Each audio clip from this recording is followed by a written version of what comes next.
Well, President Mary and fellow Rotarians, if you haven't guessed yet, this is the beginning of our Oakland Rotary Endowment Campaign. It's the month of March. Our theme this year, do we have some slides to go up? There we go. Our theme this year is Giving Back Never Felt So Good. And I have to tell you that Jack McAvoy stole a little of my thunder, which just goes to show that great minds think alike. So, did you know that those who perform acts of generosity are proven to have lower blood pressure, less anxiety and depression, and lower risk of dementia and cardiovascular problems? I think we looked at the same site. But here you go. Being generous is not just about making others feel good, it's about making yourself feel good. I joined Rotary in 1996. I was attracted to the Hope Mentoring Program as someone whose life was changed by my mentors in high school, and I wanted to pay it forward. At the time I joined, I was 25 years old, raising 2 kids, paying daycare and a mortgage. But even then, I supported the Oakland Rotary Endowment. It was only $25, but as a Rotarian, I knew it was important to participate. Seth Butner has once again challenged all of us, each and every one of us, to participate and support this year's campaign through his challenge match of $25,000. Our goal this year is to raise $100,000 for the Oakland Rotary Endowment, and I believe together it is completely achievable. Over the last 7 years, the next slide.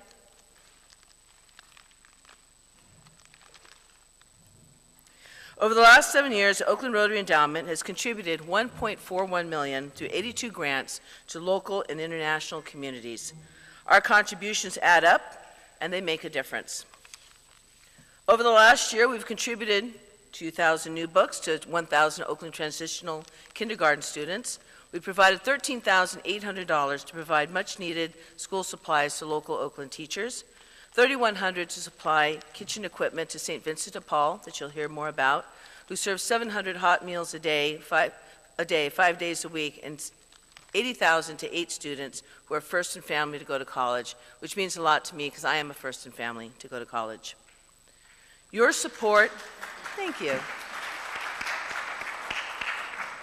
Your support of the Oakland Rotary Endowment not only impacts the community around us today, but it also supports a legacy. 75% of your contribution is invested in the endowment to grow and to continue to impact our world for years to come. If you've contributed to Oakland Rotary Endowment for this year's campaign, either in person or if you're on Zoom, please stand or hit the raise your hand box. Please stand. Those of you in person get to stand. Those of you on the Zoom get to raise your hand. I know, it's like herding cats to get you all to follow directions. So I invite the rest of you to join me and Seth and those who have committed to Oakland Rotary Endowment as Rotarians to change the world through your contribution to the Oakland Rotary. For the tech-savvy in the room, there's forms on the table with QR codes that you can do your contribution there. For the rest of us, there's forms on the table or in the back of the room that you can manually fill out. So now it's my pleasure to introduce Blaise Bova from the St. Vincent de Paul to talk about the impact of the Oakland Rotary Grant for her organization. Come on up.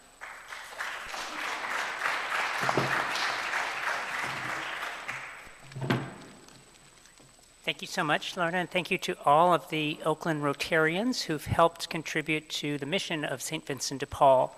St. Vincent is, like you, a long-established membership organization with chapters all over the world. We're in about 150 different countries.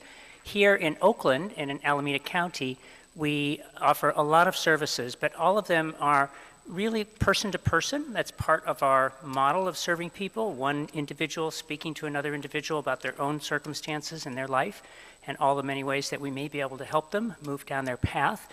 We work a lot with unhoused people, and we work hard to keep people from becoming unhoused. One of the ways that we help more almost than any other way around the world is through volunteers who make home visits and help people directly in their home by bringing a food box, by offering household goods and a bed for the kids or kitchen table for the family through thrift stores, which we operate in Alameda County, and we can help with eviction prevention. When a family is facing eviction, we can help with a rent payment or a utility bill to keep them in their homes. That's a critical need right now, as the eviction moratoria that have been put in place for COVID are starting to expire, and a lot of people are way behind on their rent. And I've learned recently that we are the only organization in Oakland that is continuing to offer eviction prevention help, and it's thanks to the community of donors that we have, just like you, supplying the funding that goes directly to people in need. In that case, with no staff involvement, no overhead, $500 donation to that program goes straight to a $500 rent bill for someone. Things that we're maybe more heard of, more familiar with in Oakland is that we do operate the largest charity dining room, which is where your last donation was targeted towards the kitchen that prepares those meals. We serve 600 to 700 lunches a day, and we serve meals for our shelter guests, breakfast and dinner. The shelter we have is also the largest in the East Bay, and its capacity is 100. And another fact that isn't very well known is that we always have space available for people who are unhoused to come inside our shelter. We're never full. We normally see about 45 to 50 people who are unhoused and wanting our help from our case manager, from a safe place to stay, but there are so many others who do still live in encampments and for one reason or another, some very valid reasons, choose not to come inside and choose not to take advantage of our beds. But it's important for the community to know, I think, that those beds are available. We have drop-in centers for unhoused people to take showers, do their laundry, get changes of clothing. We have a job training program, which another grant from Rotary helped provide computers for the computer lab in the training program that helps people succeed in landing a culinary job. We offer a lot of hard skill training and soft skills development like resumes and mock interviews. And all of this work, and really the common theme that holds all of St. Vincent de Paul together is that it's done through volunteers. And volunteers, like some of the people in the room here, and hopefully more of you in the future, are what keeps us going. And we're very good at giving folks a really good experience when they come to volunteer, because that's what we depend on for the engagement and the energy that keeps us going. Volunteers get more and more involved, they become donors, they sit on a committee, they bring their friends, they empty out their closets, all sorts of ways that once they're engaged, they help even more. So I would encourage any of you who are curious about what's going on with homelessness currently. I've got business cards I can give to anyone or leave on the table. Give me a call, send me a text. I'd love to show you around, show you the programs that we offer that you all are helping to fund, and show you and introduce you to some of the wonderful volunteers who make that work possible. So thank you again very much. I hope I haven't taken too long, but we really appreciate the generosity of the Oakland Rotary Club. Thank you. Thank you, Blaze. At this time, I'd like to invite Bruce Nye, Mary Rudzer, Pauline Fox, and other members of the Community Service Committee to join us on stage to present the checks to Blaze and the St. Vincent de Paul organization. Come on over here. Okay.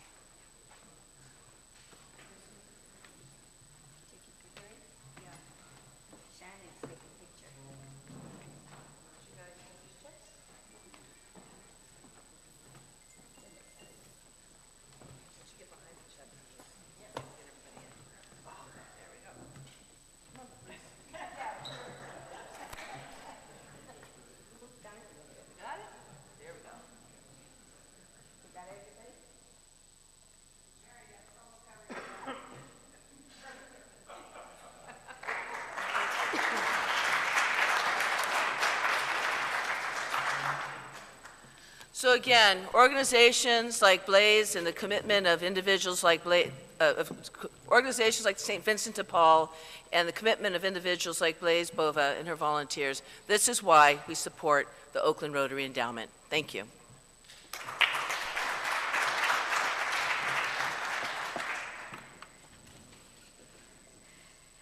Thank you, Lorna, for that great ORE rollout for the campaign for the month of March. So it's part of March Madness, right? So we're right in step with it. Okay, I'd like to talk about the International Women's Day. So Rotary District 5170 is celebrating International Women's Day with the theme, Embrace Equity. The district will host a special reception and program with a blockbuster women panel on Sunday, March the 19th from 4 to 7 p.m. at the Rotary San Jose Summit Center in San Jose. The cost is $60 for Rotarians and $30 for Rotarian guests who are non-members and interested in being prospective members. Speakers include Dr. Cynthia Madsen, who's the president of San Jose University,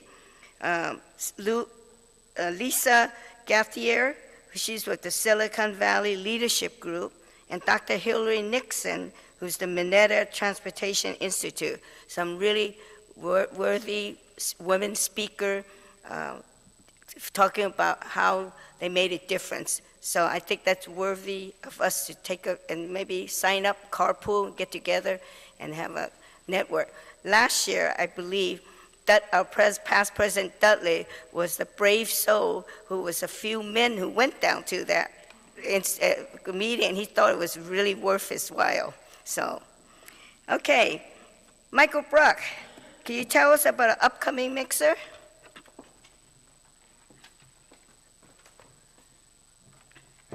Thank you, President Mary. Well, the holidays just keep on coming. Oakland Rotary is going to celebrate St. Patrick's Day next Thursday, the 16th. With not one, but two special events. First, here in the ballroom at noon, we celebrate St. Patrick's Day with some green beer and some special cookies, and the annual singing of When Irish Eyes Are Smiling. You don't want to miss that. And then at from 5 to 7, at Slancha Irish Pub, 131 Broadway here in Oakland, we're going to have some Irish beer, some Irish whiskey, Irish coffee, Irish food, including President Mary's favorite, mushy peas, right?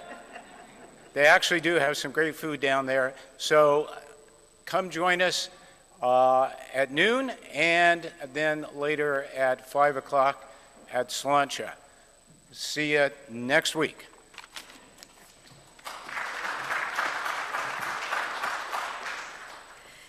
Yes, thank you, Michael. Also, I hear a rumor that next week during lunchtime, Dudley is going to do his famous Irish coffee for people here. So you must be present to sample the Irish coffee free. Now in the evening, you may have to pay for it. So in addition to be present, we're going to hold a little raffle. I mean, it's going to be, you know, St. Patrick's Day, Leprechaun, you're lucky, you might win something. So we have two raffle prizes for you to, but again, must be present to win. All right, Alita Scola, could you tell us what DEI activity you like to present today?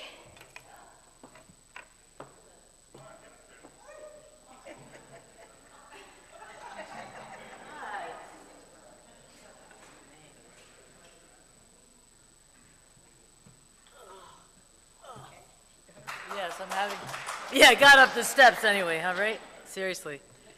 I'm gonna have a knee surgery, so that's gonna take care of my ability to walk up and down the steps pretty soon. President Mary and distinguished guest and Rotary Fellows.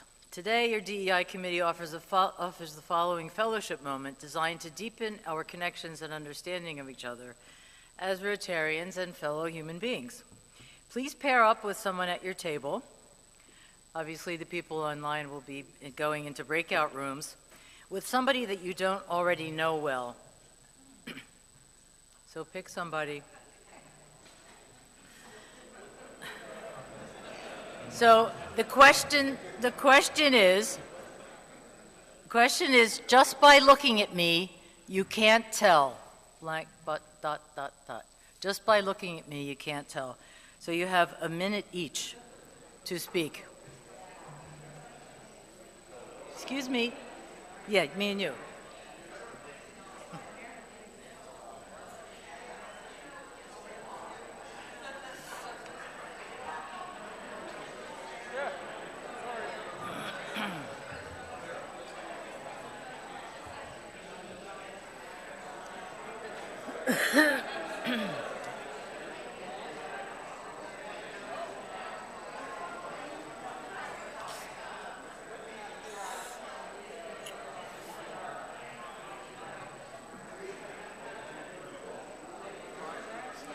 are we really?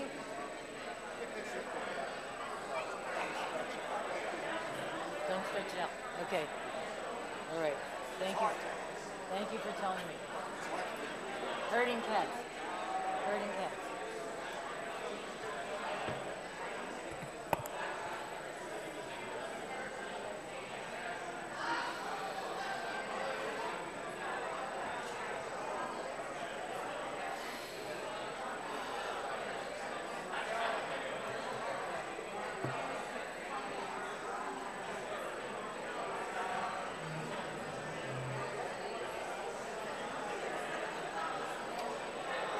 Okay, it's time to switch. Yoo-hoo. Time to switch.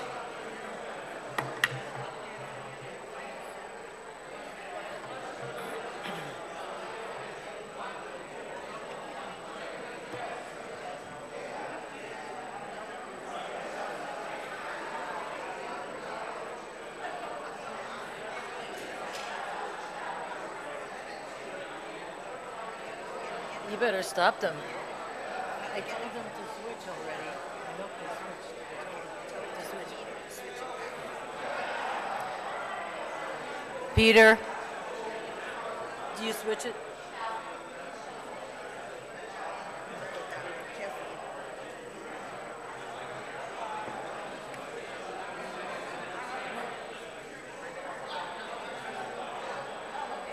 Yeah. So we will bring it back then. He's bringing them back. Right? He said 15 seconds, they're closing. Okay, All right. that's fine. So we get this audience quiet down.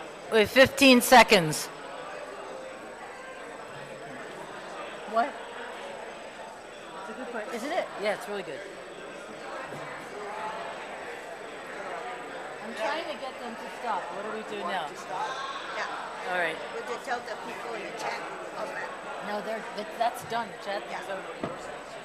Ladies and gentlemen, children of all ages, you're all such interesting people, but it's time to stop talking now. Can't hear you. Really? Why? They should. Ladies and gentlemen, it's time to stop schmoozing because we are getting on with the show.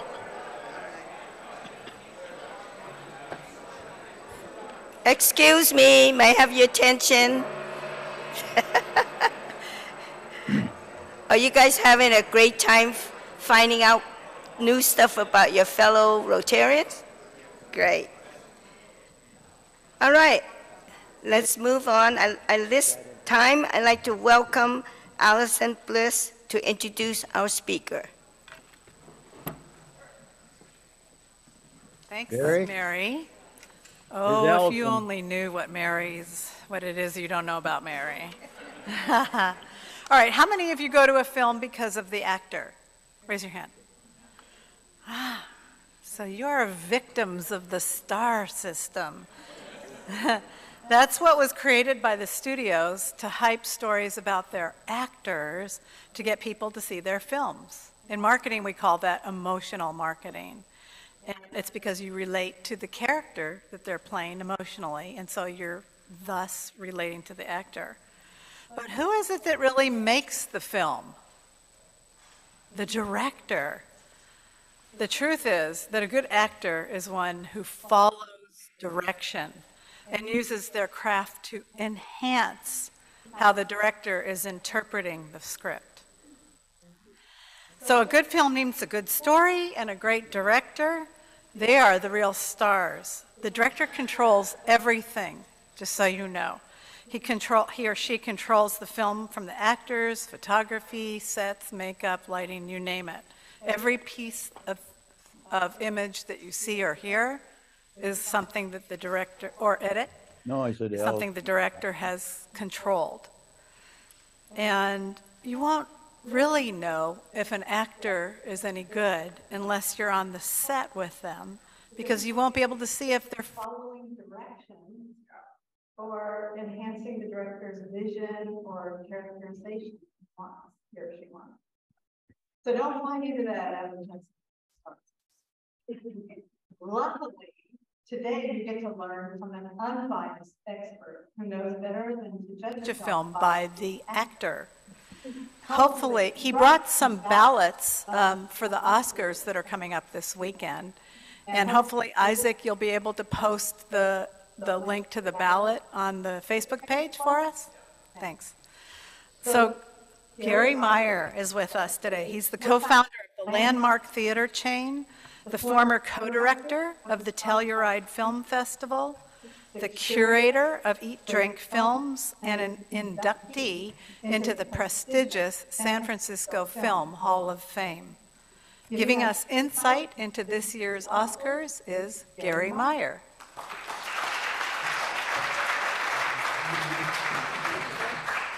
Say, I grew up with everybody always wanted to add an S to my name.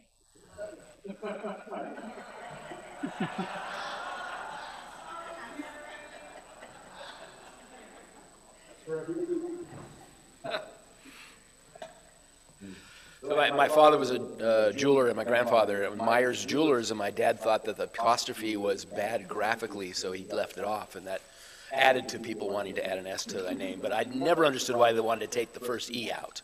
They just did, and still do. I'll get my notes out here. Welcome. So I guess we can talk a little bit about actors and directors first, since you brought that up. And I also think that the screenplay is an important part of it. Although obviously a director can trash a screenplay sometimes, or an actor can trash the words on the screenplay if it's badly done. And I think there's some nominated films this year that really are some of the worst. We'll get to that. In the director category, we have 5 directors, some who've been nominated before and some who have not. Daniel Kwan and Daniel Scheinhardt, the Daniels, they're called. They made Everything Everywhere all at once. There have not been too many duo directors. My favorite duo, and because a couple of their films are my favorite films, A Matter of Life and Death, The Red Shoes, The Thief of Baghdad, were directed by Michael Powell and Emmerich Pressburger. All films worthy of finding, seeing, but that was back in the 40s and early 50s, and many other great films. The Wachowskis, who made the Matrix films, and now we have the Daniels, who are not brothers, but good friends. Steven Spielberg's been nominated many times, and he's made a film, The Fabelmans, which is pretty much autobiographical, and related to the film in many ways, because as a kid I made movies and showed movies. I experienced anti-Semitism in a small town, and tried to date girls who were not Jewish, and it worked out okay. But I did wind up marrying a Jewish woman. Anyway, there were a number of different things that I could relate to in his film, and I liked it quite a bit. It was at first everybody said, this is, Spielberg's got it tied up. He's going to be the best director for sure, winner. But I think things have been changing quite a bit. Todd Field, who hasn't made a movie in 7 years, and he comes in with Tar, controversial, wonderful film that will have you scratching your head at times and talking about it for a long time. And how many of you seen Tar?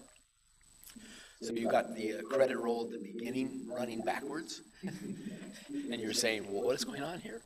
But credits always used to be at the beginning of movies. Just they didn't run from the end of the credits to the beginning of the credits. Mark McDonough, The Banshees of Inisherin, wonderful film, but not a comedy. Even if the Golden Globes put it in the comedy award category, it has a lot of humor in it, but be prepared because it can get pretty tough. But a beautifully done film. And Ruben Östlund's Triangle of Sadness, probably the least seen of the films. He made a terrific movie several years ago called Force Majeure, which I recommend over this one. So, who do I think is going to win? I think it will be the Daniels. Who do I want to win? Todd Field. Everything Everywhere All at Once is sweeping at the Spirit Awards last weekend, which is the Independent Film Awards. It was nominated in 11 categories. It won all 11 of them. How many of you have seen Everything Everywhere? I would bet in this room we could have hours of discussion about what we thought of that movie. Personally, the first 20 minutes had me hooked. I thought this was really great. For the next 2 hours, I said, they are patting themselves on the back on just how clever they can be. And I don't need to be seeing this cleverness go on and on and on. And that does happen with other films as well. But it's entertaining. It's been a dark horse that came out of nowhere to become quite a success. It's grossed over $100 million in the U.S. And, you know, not the kind of film you would think would be a blockbuster film. So to those actors and actresses, in the actress category, and the Spirit Awards, I would notice, decided not to have it be gendered.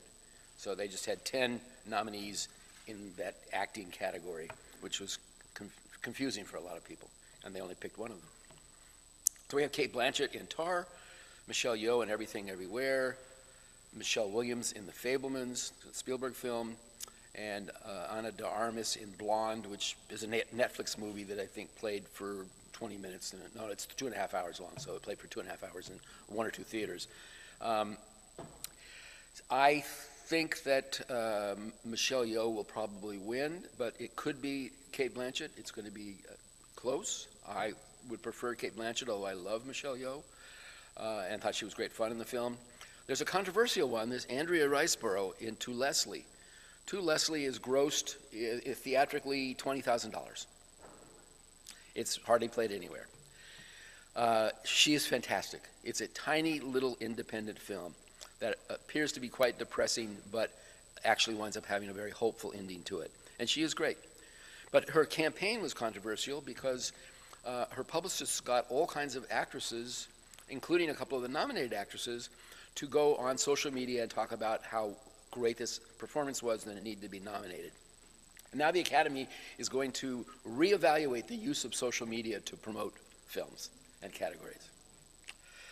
On the male side, we have Austin Butler as Elvis, Brendan Fraser in The Whale, where he put on a lot of weight for the film, Colin Farrell, The Banshees of Inisherin, Bill Nighy in Life, and Paul Mescal in After Sun. I'm guessing that Austin Butler will win for Elvis. Personally, I would like it to be Bill Nighy or Paul Mescal in Life and After Sun. Again, small films, but films worth seeking out, especially Life. In fact, I'll mention Life is a remake of one of my all-time favorite movies by Akira Kurosawa called Ikiru. And I am always nervous about a remake of a film. But in this case, they've done a beautiful job that just stands up there shoulder to shoulder with Ikiru. And I highly recommend seeing it, and his performance is quite wonderful. Let's talk for a moment about screenplays. The adapted screenplay, which Life would be a part of. We have Glass Onion and Knives Out Mystery that in fact, Netflix did actually that had theatrical engagement. Top Gun Maverick, Women Speaking, and All Quiet on the Western Front. I think that All Quiet on the Western Front probably has it. I personally would have Women Speaking, which I think is an incredible film based on a Brazilian novel but set in America with a group of women who are of a religious group that have been abused by their husbands and the men in their village, and they are now having a conversation about whether they should leave or stay, and how do they confront the continued abuse that they would have if they were there, and women are very divided about it. It's a fantastic, powerful film. And original screenplays, Everything Everywhere, The Banshees, Tar, The Fabelmans, and Triangle of Sadness. For me, it would be The Banshees of Inisherin. I'm pretty sure it'll be Everything Everywhere that will win that. Animated features. Quite an interesting group this year. Pinocchio by Guillermo del Toro. Turning Red from Pixar, our local company. Puss in Boots, Marcel the Shell, which is just a wonderful film to see. If you ever saw little short films about Marcel the Shell, they turned this into a feature. I was questioning they could turn it into a feature-length film, and it's emotionally involving, and it's just about this little shell that's animated and his adventures. And The Sea Creature, which I have to admit I have not seen. I think Pinocchio will win. Netflix has been spending a fortune promoting the film, and Disney has not really stepped up to the plate on Turning Red, which was a controversial film for them to make because of its subject matter. But I think a really wonderful film, and would have been my choice with Marcel, the runner-up. To documentaries, I should mention that the person who invited me here, Cecia Hirschfeld, who is working very hard on a beach in Hawaii right now. She has written reviews for all of the nominated documentary features, and the last 2 reviews will go up onto eatdrinkfilms.com over the weekend. So just before the Oscars, you can read what she has to say about the 5 features. They're all great, powerful films. And I don't have any idea which one is likely to win. It's so hard because they all have their favorites. But my personal choice would be Navalny. I don't know if any of you have seen Navalny. It's on HBO Max right now. It's about the Russian guy who has been challenging Putin and is trying to run against Putin for being the next president. And Putin's people have been out there trying to kill him and poison him. And he and his team find out who did it, who tried to poison him and almost killed him. And there is a scene in this movie. The film is like a spy thriller, but there's a scene in this movie that is one of the funniest things I have ever seen in my life. I will not tell you why, but when you see it, you will understand. And the guy is in prison in Russia. He got arrested. And that was caught on film. But the other ones are really great. Fire of Love is about this couple that was in love with volcanoes, and they got dangerously close, too dangerously close to volcanoes. And All the Beauty and the Bloodshed is about Nan Goldin, a photographer, an artist. And it's a combination of a biography of her career, but also that she was, my mind is just blanked out of the names of the people who, the Sacklers. She decided that all these art museums have galleries named after the Sacklers because they put a lot of money up, and the Sacklers are responsible for the opioid crisis. And so she fought against those names being up there and that money being accepted by museums, and it's a fascinating dual story about that. So my choice is Navalny, but the other ones I really don't know. And last that I'll talk about here will be the Best International Feature, which I believe that All Quiet on the Western Front will win because it's also nominated in Best Picture. It was not likely to get Best Picture, but it's a big kind of a blockbuster film, beautifully made, very violent because it's a war film. I have not seen Close, but Risa told me she just saw it and couldn't talk for hours after it. Argentina, 1985, is very terrific, powerful political drama. A Quiet Girl I have not seen, but my personal choice would be EO, Polish film by Jerzy Skolimowski, who is in his mid-80s and made this incredible film about a donkey and the donkey's magical adventures. And it's a film not to be missed. You will be surprised. That's sort of all I would say about it. But now we do need to jump to the Best Picture, right? How many of you have seen all 10 nominees? How many of you have seen any of the nominees in theaters? Good, thank you for that. But I understand it's been difficult to do that. So how many people have seen 8 of the nominees? Or should I name them to remind you? Okay. Everything Everywhere All at Once, All Quiet on the Western Front, Top Gun, Maverick, Tar, The Banshees of Inisherin, Elvis, The Fabelmans, Triangle of Sadness, Avatar, and Women Talking, sorry. You've seen 8. You've seen 5? 2? Okay, so you've seen 8. You are the winner. I'm not kidding you.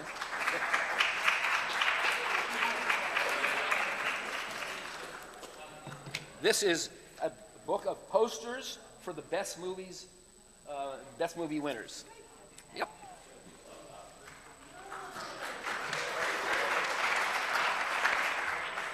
I should ask you, and do you have a choice as to what film you would like to see win and which film you think the Academy is going to vote for?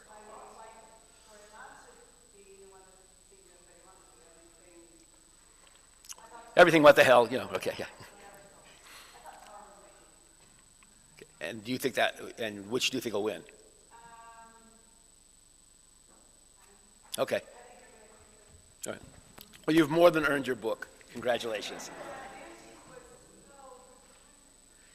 It is, but yeah, yeah, that's true. Well, so is Tar. So is a lot of them. So I thought we'll talk about that. Okay, so I think that it's Everything Everywhere All at Once is likely to win. It just seems to be sweeping.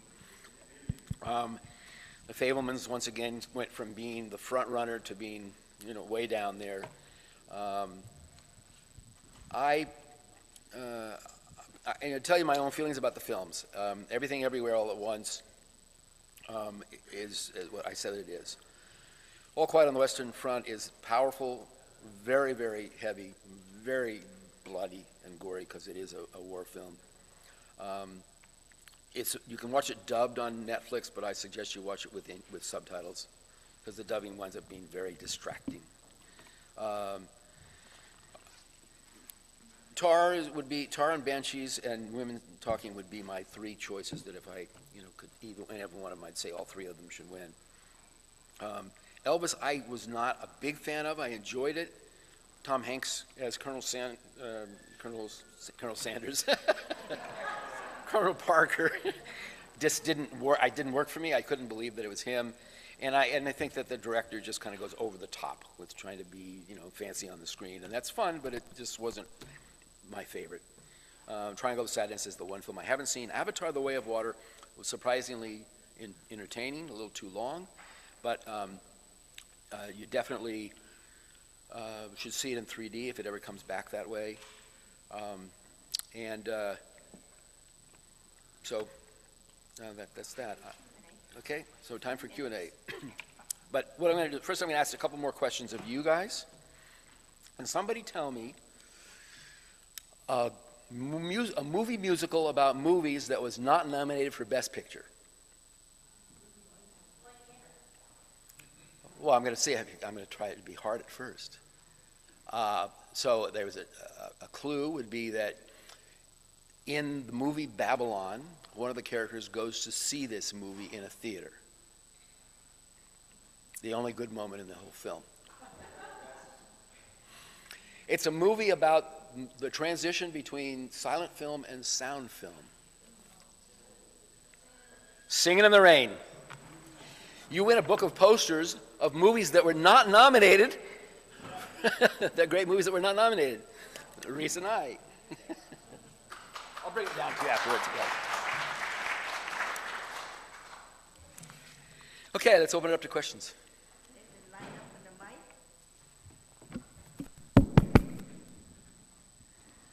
Gary, first of all, thank you so much for coming to speak to us again. It's always a pleasure. My pleasure. I think this is like your 6th or 7th time at least, so Yeah. we look forward to it every time. My question is, and I have to admit, I've only seen one of those films in the theater in the last year, and I think I might be typical of a lot of folks. And as I watched the film in the theater, it was the Avatar: Way of Water, there was only 8 people in the whole theater. So can you talk about what you think about the future of theaters in light of the lack of attendance in person? This is really tough for me because my whole career has been about showing movies. From the time I was a kid and took over my parents' hayloft in Napa out in the country and made a movie theater out of it. And then with Landmark. I fear that COVID really was a devastating blow to going out to the movies. To going out to many things. But with the movies, people got used to being able to watch them at home. And the convenience of being able to stop to go let the dog out or grab a snack or answer the phone or other things I won't talk about. But, and so it's tough for people to come back to the movies unless it's an event. Top Gun wound up becoming a tremendous success. Avatar is a great success. Wakanda, our own filmmaker Ryan Coogler from Oakland, his Wakanda, great success. So there are these films that are the blockbusters. They're the event films where you really do want to see them on the big screen with great sound, with an audience responding. But the smaller films, even comedies, which you should see with an audience, are just not drawing an audience at all. People are saying, I'm not ready to go back because I'm still not quite sure about COVID. And again, it's so easy to do it at home. Now, the tip is, did you go to see Avatar on midweek? So the tip is, if you want to go to a movie and not be too concerned about people around you and COVID, whether you wear a mask or not in the theater, go midweek. Go midweek matinee, and you'll be alone.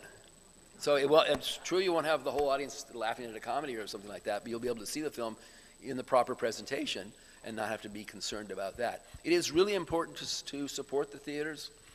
Most importantly, to support the Grand Lake, the New Parkway, the Elmwood, because those are locally owned theaters, and they are at the biggest risk. The park, the Piedmont, the Albany are all that's left from Landmark. My own company is all that's left here in the East Bay. Support them as well.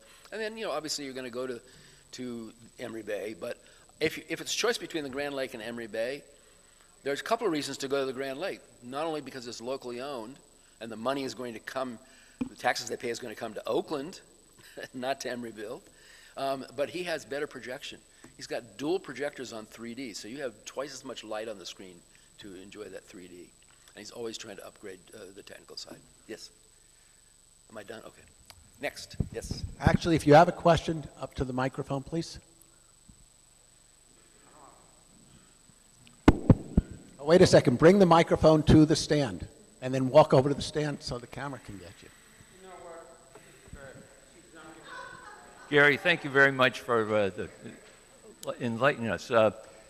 My wife and I have always enjoyed, and you mentioned credits at the beginning, but we've enjoyed watching the credits at the end. But now they go at about 100 miles an hour, and you can't read any of the names next to the credits. Is there a logical reason for that? What was the question itself? Oh, the credits. Why do they go so fast at the end? You can't read them. In theaters, they don't tend to be rushed too much. You got to be paying attention. Sometimes there are triple columns of stuff. But on television, they're speeding it up because they figure people aren't interested in it. Some of the streaming services allow you, if you can find your remote quick enough, to keep it on screen. But most of them put it up in a corner and speed it through, and it's done. Once you get it onto the screen, you can then freeze frame it, which is what I do, to read stuff. But all the credits are on IMDb, Internet Movie Database. And you can go to any film from the history of cinema, and you can read all the credits at your own speed. So that's a little tip. Yes? Hi Gary. Tom Limon. My question is more around the way movies are made now. They're made sort of either for the movie theater or to go online, streaming. And so, before we had the online streaming option, there was other sources of revenues or revenue streams for movies like Blockbuster or even DVD purchases. And so can you talk a little bit about sort of the types of movies that are going to be made as a result and sort of the pros and cons of that? In a way, it does make it cost effective to produce a movie, but then they might not have the same revenue streams that they did before. Mm-hmm. There are big screen movies being made by the streamers, and they make a decision whether they want them to go into theaters first or go straight to streaming. So, All Quiet on the Western Front, it should be seen on the big screen. It's massive epic. And they had just only a couple of theatrical engagements to qualify it. So, want to see it in the biggest screen you can in your home. There's another film that Netflix has been running. It's become quite a success and is playing in theaters this week called RRR. It's an Indian Bollywood blockbuster. Right in the middle, there's this great musical number, which actually was nominated, so it probably will be in the broadcast. And it's such an audience experience. But with the various windows, they were almost going to cut themselves out by eliminating theatrical. During COVID, Warner Brothers said, well, we'll play day and date on HBO and in theaters, same day. And many just skipped theatrical. They are now realizing that theatrical sets up any other ancillary market. It makes a high profile for those films. Even a film that bombs gets an awareness level as a result of that. So I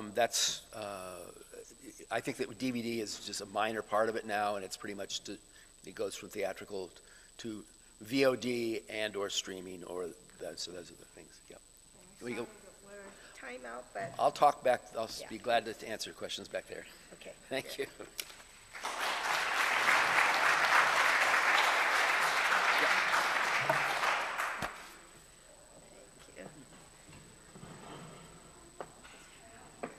Yeah, I'm sorry we don't have more time, but Gary will stay behind to answer your questions.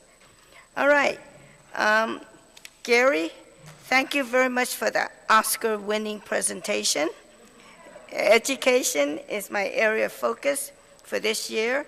The Rotary Club of Oakland is proud to partner with Oakland Promise to offer 8 $10,000 scholarship annually along with mentorship. We are proud to support many as the first in their family to attend college. In recognition of your presentation today, Oakland Rotary will make a donation in your name to the Oakland Promise to support its kindergarten to college program for every child in Oakland. Thank you. Thank you. I'm on my third mentor actually through that program. Great. All right. Michael Bruck, I understand you want to bring something to my attention. Somebody give him a mic. Oh. Yes, thank you, President Mary. You know, I was talking to past President Carla Betts earlier today, and we both opened our edition of the Piedmont Post a couple of weeks ago, and we saw a major, very prominent article, half page, about Mary Jeong and all about what Mary had done for her community, the community of Oakland, the Rotary Club. And I'm not sure if you noticed that, Mary, but I wanted to bring that to your attention and encourage you perhaps to recognize that here today. Okay. All right, Michael, you brought it to my attention, so I guess I shall ring a bell for being recognized by the Piedmont Post for the first Asian American president. But I want to challenge. There's 2 other people in the picture with me. Anybody recognize them? I'll ring a bell for myself, but if anybody, was the picture still up? Anyway, okay. Well, it's just for those, a bell ringer is a generous tax-deductible donation of $100 to our Oakland Rotary Endowment, which you heard about today. So if you wish to ring the bell, please raise your hand and say your name clearly so that Jesse will hear it. Tom, are there any online bell ringer that we haven't recognized? Okay, Lois, did you just ring the Yes, poster? well, first of all, shout out to the Grand Avenue Mafia, as it were, because Mary's my neighbor. But what I want to do is I want to ring the bell in Gary's honor.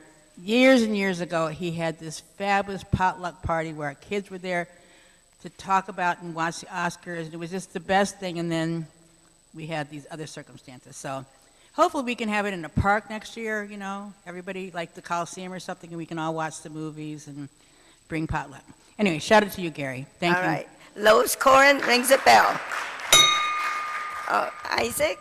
Yes, Isaac Koss-Reed, and I want to ring the bell for Jessica Arline and UCSF, and thank you for all you do in the community.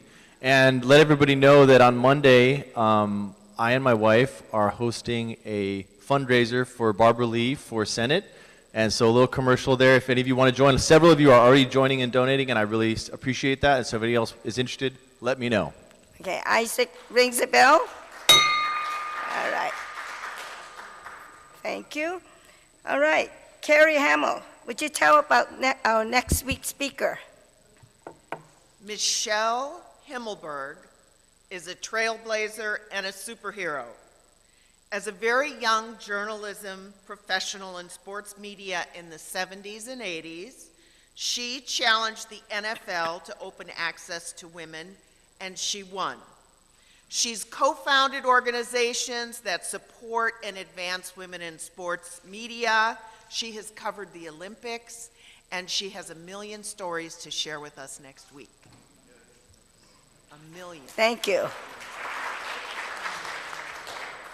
Tom? Yes, we have leftover food, so if you purchased a meal today, we encourage you to take some home with you so we don't have to deal with this later.